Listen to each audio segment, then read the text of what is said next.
ఆరోగ్యానికి తాజా తాజా పళ్ళు మంచివి కదా అని మనం ఎప్పుడూ కొంటూ ఉంటాం. సో, వాటిపై స్టిక్కర్లు మీరెప్పుడైనా గమనించారా? అవి ఎందుకు అతికిస్తారు? అవి ఏం చెప్తాయి అన్నది మీకు తెలుసా? ఆ విషయాలు మనం ఇప్పుడు ఈ వీడియోలో తెలుసుకుందాం.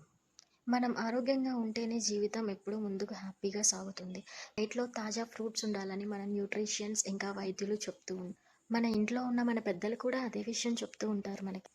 అందుకే మనం రెగ్యులర్‌గా పండ్లు తింటూ ఉంటాం. అలానే కొట్టుకు వెళ్ళి పండ్లు తెచ్చుకుంటూ ఉంటాం. అయితే పండ్లు కొనేవరకి బానే ఉన్నా, అవి తినే సమయంలో వాటిపై స్టిక్కర్‌లు ఉండడం మీరెప్పుడైనా గమనించారా? గమనిస్తే అవి ఎందుకు ఉన్నాయని ఎప్పుడైనా ఆలోచించారా?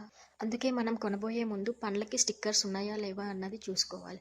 ఇన్‌కేస్ పండ్లకి స్టిక్కర్స్ ఉంటే అవి రసాయనాలతో అమ్ముతున్నారని మనం అర్థం చేసుకోవాలి. అలా రసాయనాలతో వేసి పండించిన పండ్లని తింటే మన ఆరోగ్యం పూర్తిగా పాడైపోతుంది. క్యాన్సర్‌లు వచ్చే ప్రమాదం కూడా ఉంటుంది. మరి వాటిని సహజ సిద్ధంగా పండించారా? లేకపోతే రసాయనాలు వాడి పండించారా అన్నది తెలుసుకోవడం ఎలా?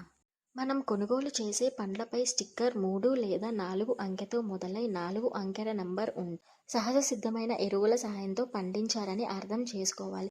ఇంకా 9 అంకెతో మొదలైతే అవి సేంద్రియ ఎరువుల సహజ సిద్ధంతో పండించారని అర్థం చేసుకోవాలి. సో, ఈ పండ్లు తీసుకోవడం వల్ల మన ఆరోగ్యానికి ఎటువంటి హాని ఉండదు.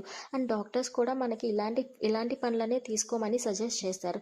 అండ్ అలానే 8 అంకెతో మొదలైతే అవి జన్యువుల మార్పిడితో పండించారని అర్థం. సో, ఇలాంటి పండ్లని మనం అసలు తీసుకోకూడదు. మనం కొంటున్న అరటిపండు, మామిడి పండుపై 94011 నంబర్ ఉంటే నిరభ్యంతరంగా కొనొచ్చు.